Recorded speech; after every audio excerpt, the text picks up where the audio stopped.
예레미야 23장 16절로 18절 말씀입니다. 오늘은 바른 신앙을 세워갑시다 라고 하는 주제로 함께 은혜를 나누고자 합니다. 모든 사람들이 바르게 살아가기를 소망합니다. 우리 사회는 바른 사람을 요구하기도 하지만 또한 본인 스스로도 바른 사람이 되려고 노력들을 많이 해나가고 있죠. 정치인들도 제각기 바른 정치를 하겠다라고 정치에 뛰어듭니다. 그런데 이렇게 놓고 보면 바른 정치를 하는 사람들이 별로 보이지 않죠. 그리고 교사도 부모도 자녀들도 바르게 살아가려고 하지만 그러나 어떤 것이 바른 것인지 잘 알지 못할 때도 있는 것 같습니다. 그리고 이상한 길로 빠지는 경우들도 생겨나고요. 신앙생활도 그렇습니다. 바른 신앙생활을 하라고 결단을 하지만 그러나 어떻게 돌이켜 놓고 보면 믿지 않는 사람들과 똑같은, 아니 어쩌면 믿지 않는 사람들보다 더 이상한 신앙생활을 하는 경우들도 생겨나곤 합니다. 이스라엘 백성들은 하나님의 성전을 가지고 있다라고 하는 것에 대한 대단한 자부심을 가지고 살았습니다. 그들이 하나님을 신뢰하고 하나님을 믿고 살아가지만 우리가 성경을 통해서 익히 알듯이 그들은 끊임없이 바알 신앙을 또한 섬겼던 것을 보잖아요. 하나님을 떠났던 그들이었지만 그럼에도 불구하고 하나님의 성전에서 드려지는 제사가 있었고 하나님의 임재 상징인 법궤가 있고 그러다 보니 그들은 늘 하나님께서 우리 편이 되어주신다라고 하는 그런 생각을 가지고 살았던 모양입니다. 그리고 그들은 하나님께서 우리를 항상 도와주시니까 형통할 것이다 라고 하는 생각을 가지고 살아갑니다. 백성들도 그러한 생각을 가지고요. 그런데 그들에게 말씀을 전하는 제사장들, 또한 그들에게 하나님의 말씀을 선포하는 선지자들, 그들이 하나님의 말씀을 바르게 선포하면 참 좋겠으나 그러지 못하는 경우들도 다반사였던 것을 우리는 성경을 통해서 보게 되죠. 오늘 본문 속에 나와 있는 이 주인공 예레미야는 하나님의 말씀을 선포하는 선지자였습니다. 그가 하나님의 말씀을 선포할 때에 거짓 선지자들에 대해서도 이야기를 합니다. 하나님께서 이 유다의 죄악을 말씀해 주시고 유다를 심판하실 것을 말씀해 주십니다. 이것을 선포하죠. 그런데 거짓 선지자들은 오히려 하나님의 말씀이 아닌 자기의 생각들을 선포하면서 이스라엘이 부흥할 것이다, 이스라엘이 안전할 것이다 라고 하는 것들을 이야기합니다. 선지자는 분명히 하나님의 말씀을 바르게 선포하고 하나님의 뜻을 전달하면서 잘못된 길을 바로잡아주고 회개를 촉구해야 됨에도 불구하고 그렇지 못한, 또한 그렇지 않은 삶을 살아가는 모습들을 보게 되어지죠. 선지자들이 이렇게 하나님의 말씀을 바르게 선포하지 않는 이유는 무엇일까? 그것은 백성들의 이목을 집중하기 때문에 그렇습니다. 또한 왕과 권력자들, 권세자들로부터 미움을 받고 싶지 않아서이기도 합니다. 즉 백성들로부터 사랑을 받고 싶고 또 왕과 권력자들, 권세자들에게도 이쁨을 받고 싶은 마음에 하나님의 뜻이 아닌 자기의 생각들, 다시 말하면 그들이 듣기 좋아하는 그런 말들로 하나님의 말씀이라고 포장하여서 선포하고 있다라고 하는 겁니다. 여기에 백성들이 미혹이 되어집니다. 참과 거짓에 대한 혼동이 일어나게 되어지고 그리고 하나님의 말씀을 헷갈려하기 시작합니다. 무엇이 하나님의 뜻인가? 그들은 잘 알지 못하는 모습들을 보게 되어지죠. 비단 이것이 구약 시대에만 일어났을까요? 지금 시대는 없을까요? 지금 시대에도 성도들이 축복만을 바라고 있고 형통만을 바라고 있지 사실 죄와 회개 이러한 것들을 별로 듣고 싶어 하지 않습니다.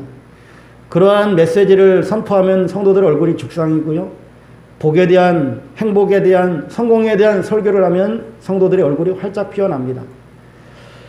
이러한 현실의 상황 가운데 되어져 있는 우리 한국교회 모습들을 바라보면서 오늘 이 예레미야에 나와 있는 이 말씀으로 우리가 우리의 삶을 다시 한번 점검해 보고자 합니다.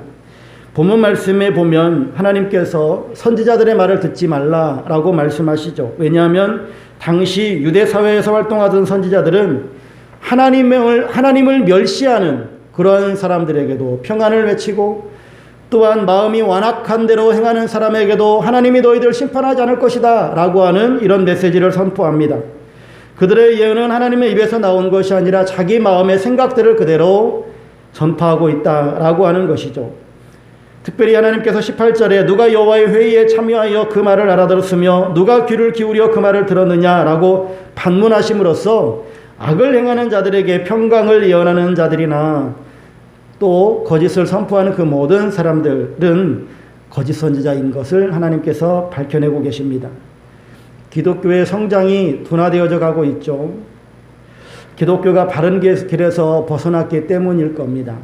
그러면 지금 우리가 바른 신앙을 회복해야 할 때인 것은 분명한데 그렇다면 어떻게 해야 될 것인지 오늘 본문의 말씀을 통해서 우리가 상고해 보고자 합니다. 첫 번째는 나 중심의 신앙생활이 아닌 하나님 중심의 신앙생활을 해 가야 하겠습니다.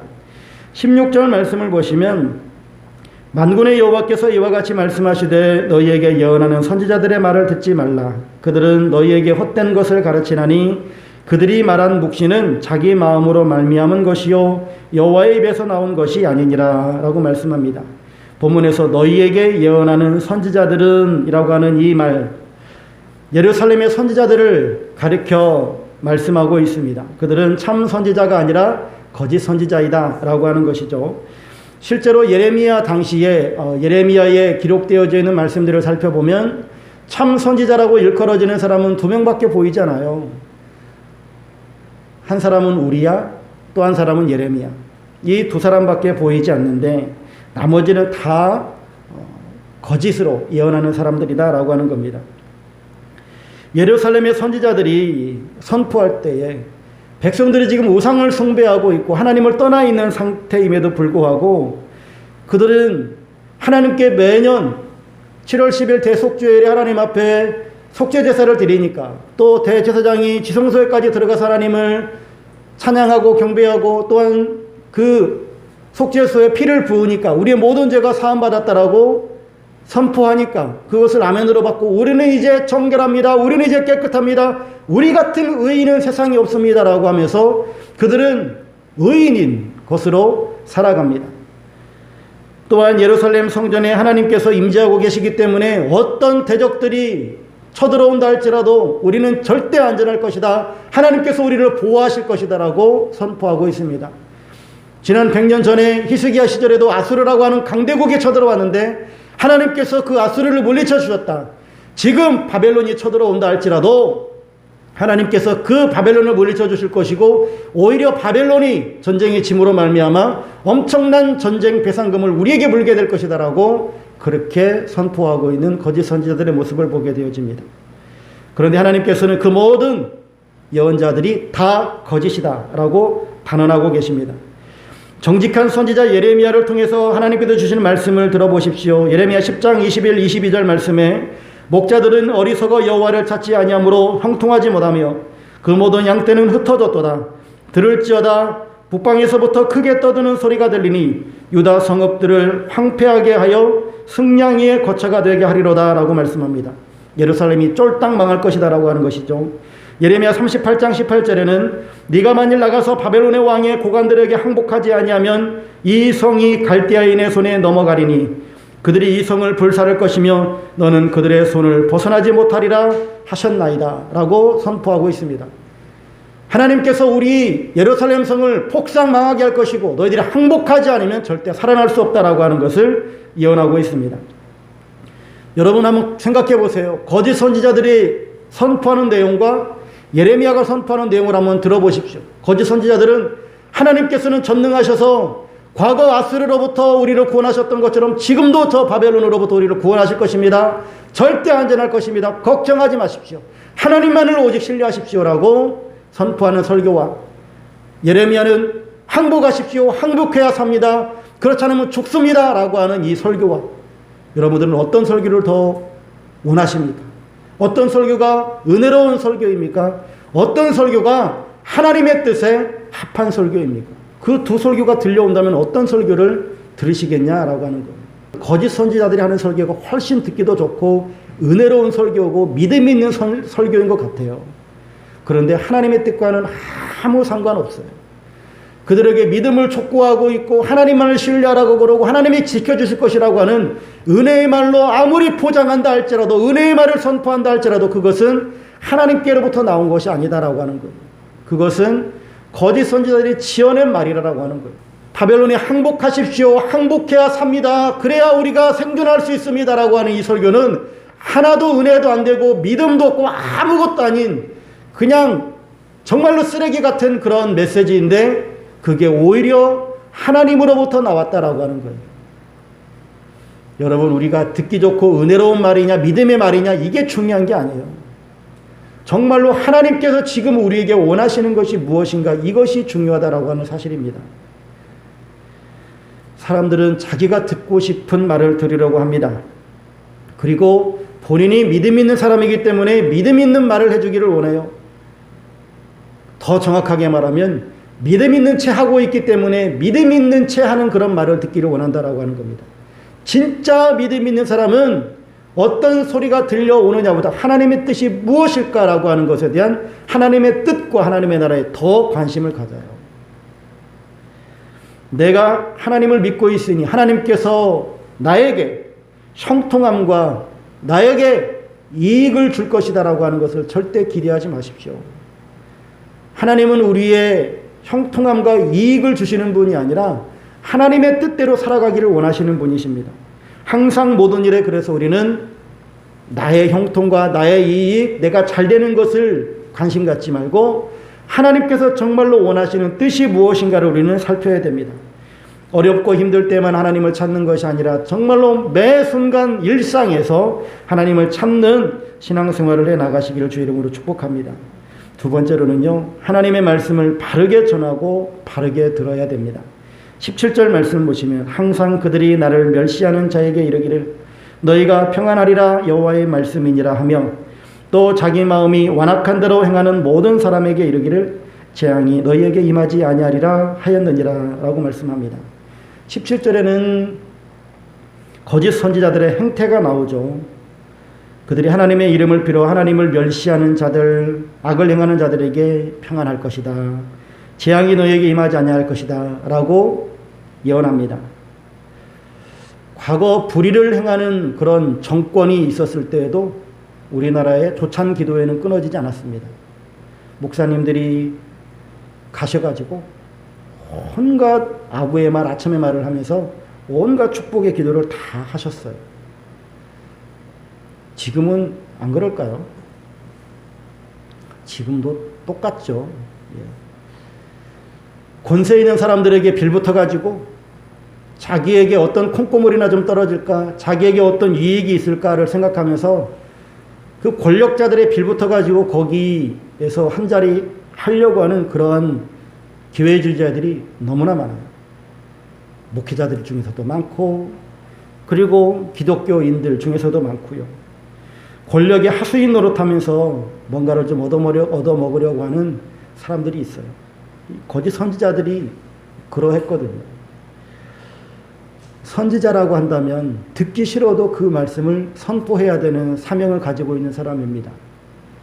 목회자들이 성도들이 듣기 좋은 말을 하는 것이 아니라 정말 하나님의 말씀을 받아서 그 말씀을 바르게 선포해야 되는 그런 사명을 부여받은 사람이니까 하나님의 말씀을 바르게 선포해야 돼요. 그런데 그렇지 않거든요. 성도들이 듣기 좋은 말을 주로 많이 하려고 해요. 성도들도 나에게 유익이 되느냐, 나에게 이익이 되어지느냐라고 하는 것보다 정말 하나님의 뜻을 찾기 위해서 어떠한 나의 치부를 건드린다거나 나의 약점을 건드린다 할지라도 하나님의 말씀이라고 믿어진다면, 하나님의 말씀이라고 한다면 그 말씀에 대해서 나를 친다, 나를 건드린다라고 생각할 것이 아닌 아멘으로 받을 수 있는 그런 믿음이 또한 우리에게 있어야 될 줄로 믿습니다. 그러니까 이것은 목회자가 됐든 평신도가 되어졌든 이것은 정말로 두 부류가 다 하나님 뜻 안에 서 있어야 가능한 일이에요. 왜 목회자들이 죄에 대해서, 심판에 대해서 혹은 이런 하나님의 말씀에 대해서 바르게 선포하지 못하느냐? 먼저는 목회자들이 하나님의 뜻대로 바르게 선포하려고 하는 그런 마음이 없기 때문이기도 할 것이고요. 두 번째로는 내가 바르게 선포했다고 하는 교회에서 쫓겨나게 생겼다, 쫓겨날 수도 있다라고 하는 이런 두려움이 바르게 선포하지 못하게 되는 것이죠. 이 당시대에는 선지자들이 그렇게 바르게 선포했다고 하는 죽으니까 그냥 듣기 좋은 아첨의 말로 했었던 것이고, 지금 목회자들은 쫓겨날까봐 이제는 먹고 사는 일이 어려워지니까 바르게 선포하지 않는 일이 발생하게 되어지는 거예요. 성도들도 목회자들이 하나님의 말씀을 바르게 선포하면 바른 하나님의 말씀을 듣고 그의 영육이 강건해지고 아름다운 교회 공동체가 세워질 터인데, 그러지 못하고 성도들에게 그냥 성도들이 듣기 좋은 말이나 하고, 그리고 성도들을 안 건드리려고 하고 그냥 좋은 게 좋은 거라고 그냥 넘어가다 보니 그런 일들 속에서 사단의 독이 있고, 그리고 우리를 무너뜨리는 이런 모든 일들이 발생하게 되어지는 모습들을 보게 되어집니다. 여러분, 그래서 목회자가 됐든 평신도가 되어졌든 가장 먼저는 목회자가 바로 세워져야 되고요. 성도들도 하나님의 말씀을 바르게 들으려고 하는 이런 믿음이 필요합니다. 거짓 선지자들이 만약에 정말로 예레미야처럼 바르게 선포했다면 어떤 일이 발생했을까요? 예레미야가 정답이에요. 예레미야는요, 수많은 고난을 당해요. 죽을 고비도 여러 번 당합니다. 이게 정답이에요. 바르게 선포했더니 그런 결과들이 오는 거예요. 그 결과를 보니 거짓 선지자들이 바르게 선포하지 않는 거죠. 여러분, 우리가 이 세상을 살아가면서 하나님의 말씀대로 살아간다, 하나님의 뜻대로 살아간다라고 아무리 말한다 할지라도 내가 지금 무슨 소리를 더 즐겨하고 있는가를 생각해 보시면 나와요. 우리가 바른 신앙을 세워가기 위해서, 그래서 때로는 나를 책망하고 또 나에게 질책하는 그런 목소리 듣는 것에 대해서 감사할 수 있어야 됩니다. 아무리 자존심을 깎아내린다 할지라도 하나님의 말씀이라고 한다면 그 말씀을 들을 수 있는 귀가 열려져야 한다라고 하는 사실입니다. 다윗을 보십시오. 밧세바를 간음하고 우리아를 죽게 합니다. 그리고 훗날 나단이 이를 책망합니다. 그러자 다윗은 하나님께 철저히 회개하죠. 시편 141편에도 의인이 나를 칠지라도 은혜로 여기며 책망할지라도 머리에 기름같이 여겨 내 머리가 이를 거절하지 아니할지라. 이런 자세를 견지했기 때문에 허물과 실수라고 하기에는 너무나 큰 죄를 지었지만 그럼에도 불구하고 하나님께서 그를 믿음의 사람이라고 그러고 내 마음이 합한 사람이라고 그러고 하나님께서 인정해주는 믿음의 사람으로 세워진 것을 보게 되어집니다. 저와 여러분이 참된 하나님의 백성, 믿음의 신앙생활을 바르게 하기를 소망한다면 우리 모두 하나님의 말씀을 바르게 전하고 바르게 들을 수 있는 귀한 신앙생활을 해나가야 될 줄로 믿습니다. 세 번째로는 이 말씀이 가장 중요한데, 하나님과의 교제가 있는 신앙이 되어야만 합니다. 18절에 누가 여호와의 회의에 참여하여 그 말을 알아들었으며 누가 귀를 기울여 그 말을 들었느냐. 거짓 선지자들은 하나님과 은밀한 교제, 사귐, 기도가 없이 하나님의 뜻과 경륜도 모르면서 사람들을 위로한답시고 믿음의 말을 한답시고 제멋대로 외치고 있는 모습을 보게 되어집니다. 하나님과 아무 상관없는 자기의 말들을 하고 있다라고 하는 것이죠. 오늘 우리의 과제는 바른 신앙을 세워나가는 것입니다. 교회의 크기나 성도들의 숫자보다 정말로 중요한 것이 우리가 바른 신앙을 세워가고 있느냐라고 하는 겁니다. 교회에 나와서 예배에 출석했다라고 하는 그 안도감으로 살아갈 것이 아니라 정말로 하나님께서 우리들에게 원하시는 믿음으로 살아가고 있고 하나님과의 사귐이 있는 시간이 되어지고 있느냐라고 하는 사실입니다. 요한일서 1장 3절 4절 말씀 보시면 우리가 보고 들은 바를 너희에게도 전함은 너희로 우리와 사귐이 있게 하려 함이니 우리의 사귐은 아버지와 그의 아들 예수 그리스도와 더불어 누림이라. 우리가 이것을 쓰면 우리의 기쁨이 충만하게 하려 함이라라고 말씀합니다. 우리는 하나님과 사귐이 있는 시간을 가져야 됩니다. 그래서 먼저 여러분 하나님 앞에 시간을 구별하십시오. 시간을 따로 떼어내십시오. 여러분들이 하나님과 독대할 수 있는 시간을 따로 떼어내세요. 그리고 두 번째, 하나님 앞에 기도하십시오. 이때 내가 무엇인가를 간구하려고 하는 기도를 하지 마시고 하나님과 교제를 위한 기도만 하십시오. 하나님의 성호를 찬양합니다. 오늘도 나에게 이런 시간을 주셔서 감사합니다. 하나님과 이 시간 깊은 교제의 시간을 나누기를 원합니다. 나의 모든 것을 아시는 주님, 또한 나의 형편을 아시고 또한 나를 너무나 사랑하셔서 이 땅에 오셔서 나의 모든 죄악과 허물을 용서하신 주님, 십자가에 죽으시기까지 우리를 사랑하시는 주님 감사합니다. 그 주님을 찬양합니다. 주님 경배합니다. 주님 송축합니다. 주님 찬미합니다 하면서 하나님의 이름을 막 찬양하십시오. 그리고 주님과의 사귐이 있기 위해서 여러분 성경을 펴십시오. 그리고 성경을 읽으십시오. 그리고 읽기 전에 주님, 오늘도 우리와 나와 사귐을 갖기 위해서 이렇게 말씀으로 나에게 인도하시니 감사합니다. 이 말씀을 읽을 때에 주님과의 깊은 사귐이 있기를 원합니다.